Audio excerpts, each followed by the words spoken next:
Hi guys, welcome to Guitar in the Real World.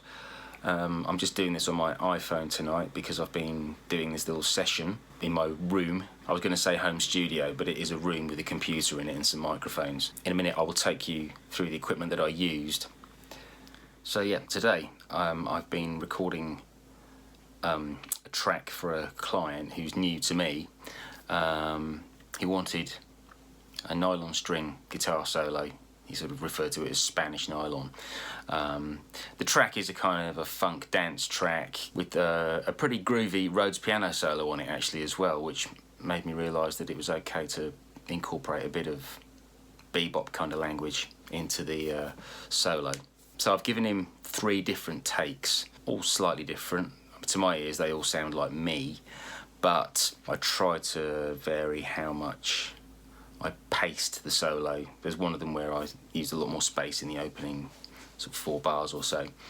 But it's very difficult when you're working for somebody doing a remote session like this, because if they don't give you a specific brief and they're not there to guide you during the performance, you just have to make some decisions about what you think's gonna work and then send it to them and see if they like it.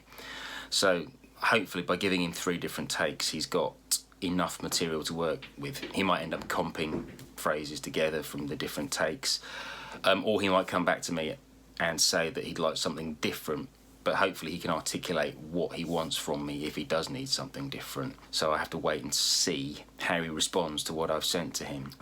Recording at home, doing remote sessions is a very common thing in this day and age. The recording industry as it used to be is pretty much dead and buried. There's only a handful of guitar players who really do all the big sessions for films and TV and whatnot. You know, you could count them on one hand, the guitar players who do that sort of thing regularly. The great thing is that when people do want to use live instruments, they can just call up other people. Most musicians have a simple home studio setup because it's so cost effective these days. And doesn't take up a whole room. It's all done in a computer. I mean, I don't use any outboard gear at all. Even when I recorded my album, I just used the, or should I say when I mixed my album, I used all the processing that came within Logic. Now I know there are tools out there that are better for getting better results, but of course I'm a bit of a novice with this technical side of things. But yeah, I've done quite a bit of recording of this ilk over the last couple of years, and when I'm recording the electric I almost always use my Axe 8 from Fractal now, because it means I can access any sound really quickly, and it just with a bit of tweaking of the EQ and the gain structure, and it's easy to get a sound that works, and it's clean. You don't have to worry about mics. That's the problem with recording acoustic guitars. Obviously you have to use mics, and I had to delay doing this session today until later on because my next door neighbour is having their drive dug up. So it was there was a mini JCB hacking away at the concrete for the first part of the day today. Right, so this is the setup for tonight's recording session. So there's the guitar. That's my Takamine classical that I've had since I was about 16, I think, so it's nearly 30 years old, that thing. But it's not a bad instrument. It seems to work quite well. I also have an Electro, which is also a Takamine, but I've lent that to somebody at the moment. Mics wise, I ended up using these 2 mics kind of positioned like this, really. If we were to sit into position, kind of pointing like that to the guitar. This is a C1000, which is a kind of pretty nondescript sounding mic actually. On its own I don't find it works particularly well with recording acoustic guitar. Then down here I've got the SE2200A, which I've had for quite a while. Designed as a kind of a vocal mic, but you can use it on other sound sources as well. And then I've put it in one of these little sort of mini vocal booth things because the sound of this room is not great. It's a very dead sounding room. For nylon guitar is really not great. So it's one of those things where I want to try and minimise as much of the room's tonality as I possibly can. So anyway, with these mics I seem to be getting okay results.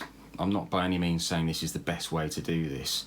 I know lots of people use other mics for recording their guitars, but I found for my purposes in this room with the mics that I have, this is the best way to get the results that or get close to the results that I'm after so far.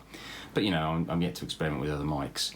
I definitely find recording steel string acoustic much easier to get a good tone.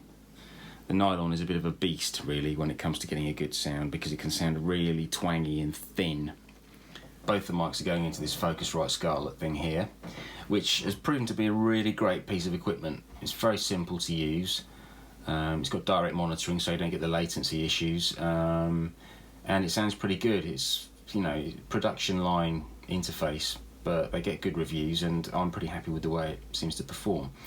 For this as well, I was using my in-ears for monitoring, because sometimes when I'm monitoring on headphones, my HD25's there, I can get bleed into the mics.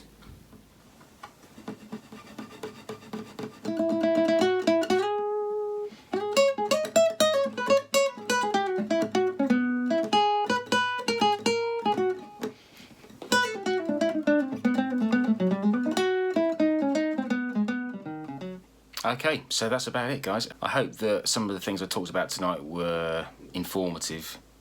I may well try and do a bigger episode on home recording at some point. A lot of the work I've done has been basically providing backing tracks for cover versions, so kind of needing to reference the original tracks so that I can get the right kind of tone, or at least get close. But as I say, tonight it was all about just doing this one solo for this one tune, so I was able to spend a bit of time just going over it a number of times, putting together some takes that are going to be useful to the client. Okay guys, I'll catch you soon, and keep an eye out for the next videos. Take care, cheers.